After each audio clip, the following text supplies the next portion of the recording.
What's going on? My friends, my family, my fellow gamers. This is your boy, PorterRock77, coming back at you with another video. And today I want to talk about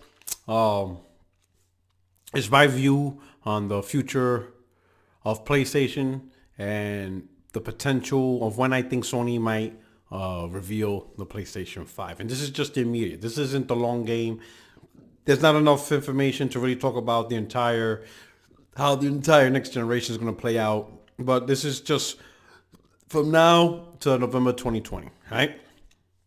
At this point, looking at E3, looking at what E3 presented, Sony not being there, I think it's clear we're at the tail end of the generation, or tail end of this generation, and what we know is what we know, pretty much, right? We pretty much know the games are coming out. We pretty much know what titles we're looking forward to, all right? And we pretty much know that Xbox is not Xbox, I'm sorry, PlayStation, or really Xbox, also Xbox and PlayStation releasing new hardware, right?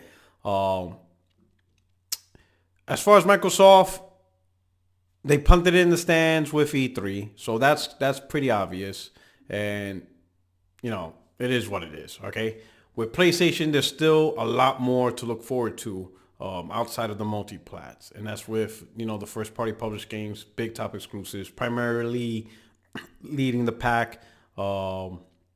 Death Stranding, but there's potential that might go to PC. But the big ones is The Last of Us next year and Ghost of Tsushima next year as well. And then of course we have MLB.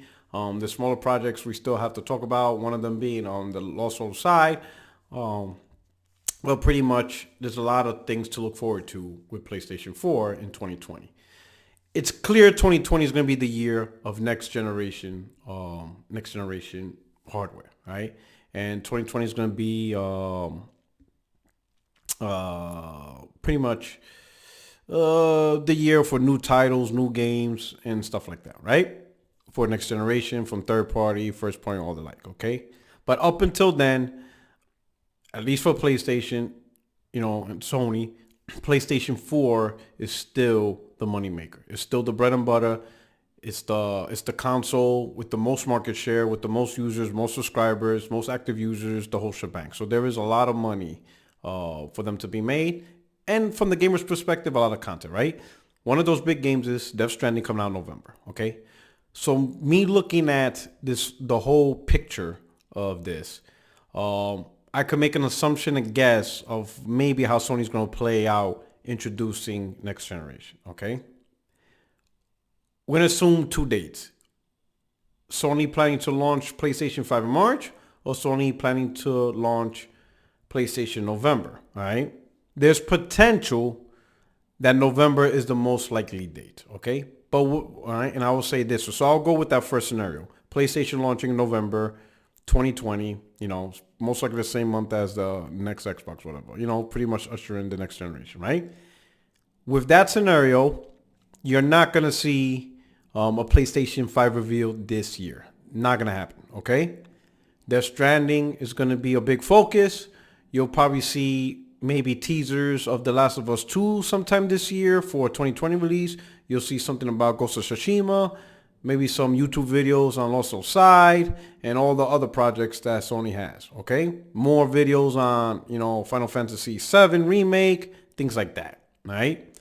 The Predator game, more VR conversations, indie title conversations via State of Play, all right? November, December being the biggest holiday shopping season, they're still going to want more PlayStations to be sold. They're going to want PlayStation VRs to be sold. They're going to want games to be sold. So you're not going to see PlayStation 5 reveal this year if PlayStation 5 is launching November 2020. There's really no point to talk about it. It's not like it's something that people can buy immediately. They're still going to have to wait a whole new year. So they'll focus on the consoles that are already out there by advertising the new games, especially heavy media advertising behind Death Stranding, all right? Again, if they release more info on The Last of Us 2, you're going to see heavy pushes on that, okay? At the beginning of the year, you'll see more talk about The Last of Us 2 and stuff like that, and this is where the reveal is going to come into play. If Sony doesn't come back to E3 in 2020, then you're going to see the reveal before E3 2020. They're going to do something maybe in February, March, April around that time frame, you'll see a PlayStation 5 reveal, okay? They want to get the word out. They want to get the hype. They want to get the pre-orders out there. They want people to start talking about the PlayStation 5. They'll reveal the full specs, reveal the games, stuff like that. But that's assuming if they're not at E3. If they're going back to E3, then you're going to see the PlayStation 5 reveal at E3. And again, the same thing, the games, the specs, all that stuff, and how everything ties in, okay? Throughout the first half of the year, you'll see the big games release, The Last of Us, Ghost of Tsushima, and as much titles that they can, whatever titles there are ready, okay? Most likely you'll probably hear, they'll probably talk more about the backwards compatibility, and they're going to do what Xbox One X did, which is provide these updates for enhancements. So you're going to see Sony's own version enhancement. And that's going to be an important part, because what that's going to do is the big games that released for PlayStation 4, The Last of Us 2, Death Stranding, and even some of the older titles, Uncharted 4, God of War, Spider-Man, they're going to get enhanced on PlayStation 5. It's faster load times. Some of you may have seen the leaked video of how fast Spider-Man is rendering and stuff. Improved graphics, native 4K, better frame rates, things like that. They probably use that game for a reason, because we're probably going to see that with more games, more older games. Horizon Zero Dawn, Bloodborne, there's potentially probably the most popular games first, and then they'll work their way down, most likely working with third parties to repeat the same process. So you'll see all these PS4 enhanced games, all right? Hopefully they're free and they don't pull no BS that we have to pay for it, $10 or whatever. Hopefully they're free enhancements. And I think they'll do that for the sake of gamers who buy the PlayStation 5. If they didn't buy the PlayStation 4, now they'll have this huge library of PlayStation 4 games that they never got a chance to play because they didn't own the PlayStation 4. Now they'll buy for the PlayStation 5 and enjoy these enhancements, right? And for the people who own PlayStation 4, for whatever reason, they didn't play some of these games. Maybe they don't want to play Spider-Man at 30 frames because, they maybe primarily play on PC and PS4 is their backup, but they don't want to play certain games at 30 frames, whatever. There could be multiple reasons why they decide not to play certain games. But with these enhancements, improved graphics, improved frame rates, much faster rendering, the technical side and the performance side of these games. Imagine the people who aren't playing Days Gone because of all the issues, the frame rate hits, sub 30, all those technical issues, and people are like, oh, nah, I'm not touching Days Gone. I'm not touching that technical trash, right? But now with PlayStation 5, 60 frames, better graphics, faster rendering, is just an overall smoother experience in terms of the technical standpoint. Now with the PlayStation 5, they'll buy Days Gone now, So these things will be pretty important as part of their unveiling, right? So early in the year or E3, you'll see the unveiling, you'll see the price, you'll see the release date, right? And then we'll just keep chugging along, and then boom, PlayStation 5 is here, and it is what it is. That whole scenario is based on November 2020 release. Now, if it's March 2020 release, this is going to be pretty interesting because that means we would have to see the reveal this year, all right? January is pretty much too late. Reveal in January, and then boom, in March, it's too late. We're going to have the reveal possibly sometime in November. It's got to be. I think the latest November, maybe December, but I think that's kind of pushing it. But I think November is the latest, all right? The latest, all right? But what's going to be interesting is if the reveal's somewhere between October and November, it kind of conflicts with the holiday shopping, right? Because some people might hold off on certain things. I mean, granted, this holiday season, the people who are planning to buy consoles aren't going to buy PlayStation 5 because chances are the big PlayStation 4 sales that we'll get in November and December are the people who don't own it. And the reason why is they usually wait towards the end of the gen because they wait for $200 consoles, $150 consoles, whatever deals we get, So most likely the people interested in PlayStation 5, they're not going to be buying consoles this year. They're most likely just going to be, buying the games, whatever. But if there's anybody that was slightly interested in upgrading on the Pro, most likely they're going to hold off on that, So they're just going to wait and just get the PlayStation 5. My opinion, if you don't have the Pro by now, don't even bother. I don't see the sense in getting a Pro now. It's already pointless at this point. PlayStation 5's coming. Don't waste your time getting a Pro. PlayStation 5 is the true upgrade from the PlayStation 4 and PlayStation 4 Slim, right?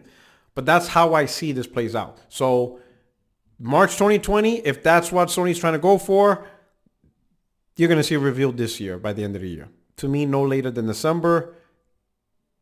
Definitely, absolutely no later than December, because January is way too late for a reveal. But most likely around October timeframe, you'll see the reveal. They'll talk about the specs, yada, yada, yada, all that stuff. What's interesting, though, if March is the release date, how does that play with The Last of Us and, Ghost of Tsushima? That's why I don't see the release date being March. I see the release date being the classic November release date. One, it gives them more time for manufacturing, and if they need to do a little tweaks, maybe overclock the CPU, maybe add a little bit more RAM. There's small changes they could do. They can't do big changes. I think the actual CPU they're going to use has already been decided. The actual GPU they're going to use, it's already been decided. It's already there. It's manufactured. Right now they're doing QC testing, small tweaks. RAM, you can always upgrade, but that's about it, all right? But I think the rest of the year, up until E3, is going to be all about the PlayStation 4, capitalizing on close to 100 million fan base.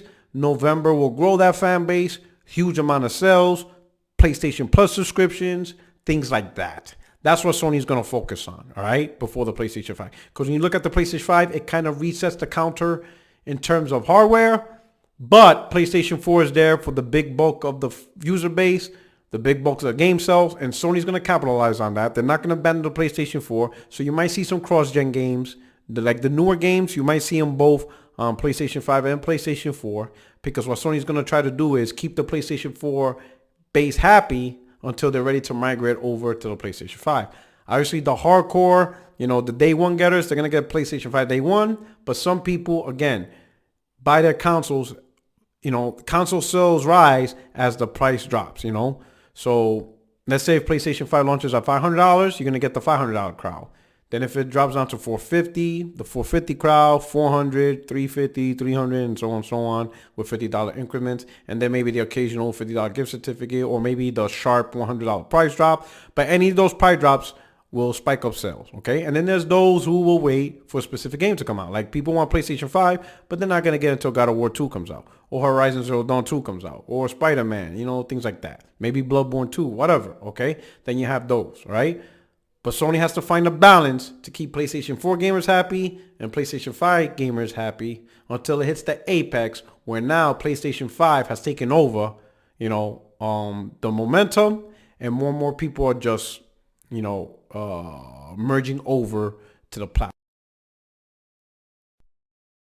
Sony is planning to do with the PlayStation 5, but it really comes down to the launch date. And I have a feeling the launch date is going to be November 2020, simply because it's going to give PlayStation 4 another good solid year of subscriptions and game sales, right? With that, let me know what you think. Hit me up in the comments section, all right? And if you're new to the channel, please subscribe, and don't forget to hit the notification.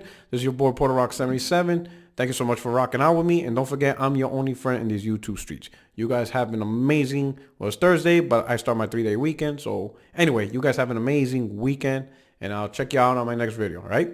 Peace.